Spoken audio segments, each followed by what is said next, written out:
Invincible has a lot of characters with a tragic or sad backstory, but there is one among them who has gone through a lot of messed up stuff while still being just a kid. I'm talking about Oliver Grayson, Invincible's half-Thraxan, half-Viltrumite little brother. This kid was not only exposed to murder and violence when he was a baby, but also had to risk his life multiple times in brutal and dangerous battles, and was almost turned into spaghetti in one of them, while technically being less than a year old. In this video, we'll go through what we've seen of Oliver's life so far in the TV series, and at the same time we'll analyze some of his actions, which can sometimes be a bit questionable. So let's get started. Mark arrives on Thraxa only to find out it was his loving father Nolan who called him there. He's pretty docile at first, but then he remembers the 500 years treatment and insults him for lying again, then tries to leave the planet on his own. Nolan keeps trying to talk, but Mark is just pissed at him, so he just asks to show him something before he leaves, which turns out to be the little brother Mark asked for on Christmas when he was 8. Nolan had a son with a Thraxan named Andressa after becoming the new ruler of the planet, and Mark clearly wasn't happy about this. He probably thought his dad was serious when he said, "I can always start again. Make another kid." But just before Mark can process this family reunion, 3 Viltrumites arrive on the planet looking for Nolan. So both father and son have to fight them to protect everyone. Mark, barely knowing them, protects Andressa and Oliver with everything he can, knowing they're not guilty for his father's actions. After the battle, the Viltrumites take Nolan away and the planet is left devastated, with Mark blaming himself for what happened. So he stays for a long time to help them rebuild. Eventually, Andressa tells Mark that he's done enough and should return to Earth, but she also asks Mark to take his brother with him. Mark is like, "What?" But she just asks him to look at her, like she's old. It turns out that Thraxans have one of the shortest lifespans in the entire universe. They only live a year at most, but Oliver is a hybrid between a Viltrumite and a Thraxan, so he still ages a lot quicker than humans, but far slower than a normal Thraxan. So since Andressa will be gone before Oliver is even able to say his first words, she wants to give her son a better life, even knowing she'll never see him again after this. That's really good writing for a side character, if you ask me. Anyway, Mark agrees to take his brother with him and returns to Earth after being gone for almost 2 months. When Debbie sees him arrive with Oliver, she's pretty negative about it at first, but after Mark explains everything, she actually understands, and even offers to take care of him. Like, imagine your son suddenly appears one day with a baby that your husband had with some random alien, after he called you a pet and abandoned your family, and you still decide to take care of the child and love him as your own son. Now that has to be an S tier, Mom. Guess if Nolan did something right, it was choosing a good mother for their children. After a few weeks of having Oliver in the house, a strange perpetrator breaks into the Graysons' home. It's Angstrom, Invincible's #1 hater. He holds Debbie and Oliver hostage just to get to Mark, talking about how he's a monster in every universe, while throwing a baby through the living room like trash. Yeah, definitely Mark is the bad guy here. He tries to attack him, but ends up trapped in other universes, so his family is left alone with this psycho. Debbie doesn't get caught up in Angstrom's bullshit and actually tells him to his face that he's just mad because Mark is good in this universe, and he is the bad guy. But Brown Megamind didn't really like hearing the facts, so he gives Debbie a small fracture in her arm. And guess who had to witness all of this? Yeah, Oliver is traumatized at this point. He's crying uncontrollably in terror. The saddest thing is that Debbie was more worried about Oliver crying than about her arm being broken. This woman is literally an angel. Mark manages to return from a portal and sees what Mr. Nice Guy did to his mom, so he has what's probably the most reasonable crash out of his whole life. You may be thinking that Oliver surely won't remember any of this since he is a baby. But boy, he does remember. After some months, due to his rapid aging, Oliver is now like a 12-year-old boy, even though it hasn't even been a year since he was born. And for this same reason, his Viltrumite powers appear much quicker than Mark's, so his brother decides to train him and teach him how to use his powers, just like his father did with him. He even takes Oliver to get his own supersuit, though he chooses a kind of controversial name. Kid Omni-Man is here!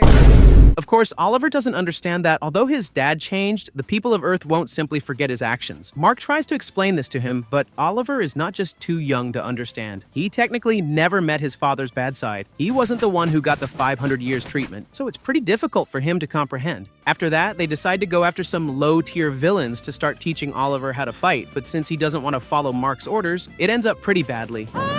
When the Mauler twins try to launch a nuke and the Guardians fail to stop them because they suck. Like, all they had to do was disable the paralyzing gun, but they kept targeting the twin that doesn't have it. Nice. This team got so downgraded, I think even the Ninja Turtles could beat them at this point. Then Mark arrives on the scene to also stop them. But since he's still holding back because he doesn't want to repeat his little incident with Angstrom, he ends up being more of an inconvenience than an actual threat. So Oliver jumps in to help his brother. And boy, this kid is not playing. When Mark flies up to stop the nuke and Oliver is left alone with the Maulers, he destroys the jaw of one of them and literally goes through the chest of the other while doing the Superman flying pose. Then, drenched in blood, he slowly walks to the other twin who's literally begging for his life at this point. It looks like a legitimate scene from a horror movie, so he brutally ends the other Mauler, and everybody wakes up to see his little mess. Then, he tries to convince them it was an accident. He was just trying to give them a hug but slipped and his fist accidentally ended up in his brain. It's okay, Oliver, accidents happen. Mark returns to see his brother just gave the Maulers the Angstrom treatment for him, so he angrily takes him into the sky, telling him that they aren't supposed to kill. But Oliver excuses himself again, saying it was an accident, although he still thinks it's okay because they were the bad guys anyway and now they won't hurt anyone else. Mark keeps telling him that he can't just kill people and pretend it's not a big deal. But Oliver doesn't agree because he thinks most people aren't even special like them, so they don't matter as much. Mark replies, he sounds just like their dad. And guess what the little devil answers to this?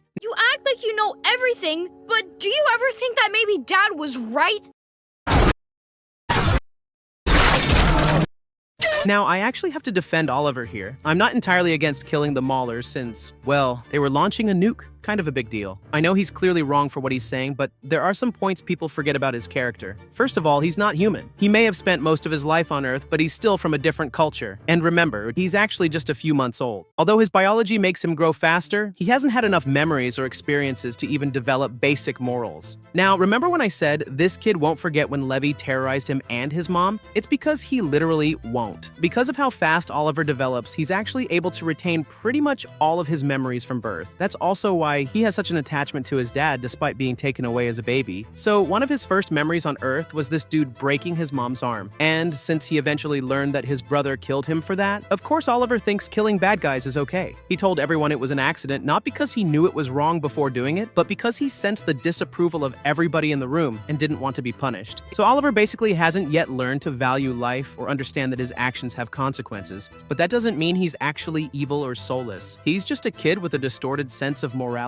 and powers he's too young to have. He's the example of what might have happened if Mark had gotten his powers very early. Later on, Oliver apologizes to his mom for what he did and even starts making friends with other kids. When some bullies start bothering him, Mark is worried he'll give them the Maulers treatment, but he actually handles it in a pretty mature way, especially considering what he could have done to them. It shows that he's not a lost cause and actually have time to change. During the Invincible War, Oliver decides to go out and save as many people as he can, but he ends up encountering one of his brother's evil variants after mistaking one for Mark. But instead of running away in fear, he actually decides to fight him, even though he's clearly outmatched. I even dare to say that Oliver did more than his brother here. While he was chilling in the hospital with Eve, Oliver joined 2 other superheroes and killed at least 2 of the variants. We're talking about a literal Viltrumite kid here. That's wild. When Oliver sees on the news that Conquest is turning Mark into his personal punching bag, he doesn't hesitate to risk himself once again to help his brother. It's really wholesome how, despite not having the greatest moral standards, Oliver would still do anything for his brother, especially because he remembers all the times Mark saved him when he was a baby. However, there's only one small problem. Oliver has no idea who he's dealing with, and after landing the first punch, he instantly gets humbled by Conquest. Biggest reality check of his life. He thinks he should be weak just because he looks old as dirt. Fair point, Oliver. But what nobody told you is that Viltrumites actually get stronger the older they are. And guess what? Pops here is one of the oldest out there.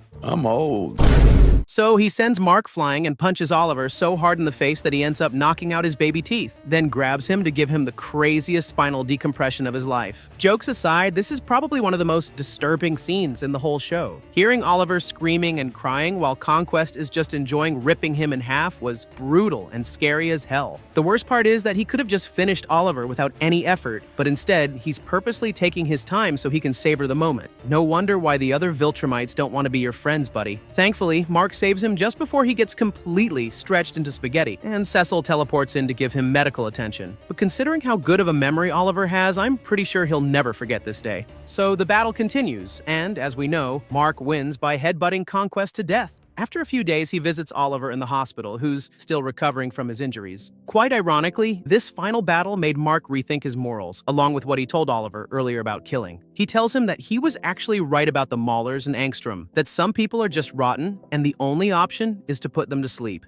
Now, I don't entirely agree with this ideology Mark is teaching Oliver. I understand that after everything he's been through, he feels killing is the only option for these types of people. And while there are certainly cases where it's necessary, the truth is that following this path will ultimately turn him into the very thing he vows to destroy. And besides, if there's one thing this series teaches us specifically, and Mark in particular should know it, it's that even the worst person can change and become a hero. Of course, that doesn't erase all the bad things they did, but it's the best for everyone in the long run. That's the kind of morality both of them should learn. So that's Oliver's story so far in the show, and honestly, I think it's been the most messed up childhood we've seen up to this point. He's been through abandonment, trauma, battle, and pain, all while being just literally a kid. Well, a Viltrumite kid. Despite that, he's still trying to figure out who he is, what's right or wrong. Some of his actions and ideas are pretty questionable, but at the end of the day, he's just a kid thrown into a tough world way too soon. And that makes him one of the most tragic and interesting characters in the series. I actually think the show is doing a great job making him more complex and sympathetic compared to his comic version. I don't want to give spoilers, but let's just say he has what some would call a reverse character development. Hopefully the show will give him a better outcome because Oliver definitely deserves better. If you liked the video, don't forget to like and subscribe. Drop a comment and let me know which character you think had an even worse childhood, or if you have any video ideas you'd like to see next.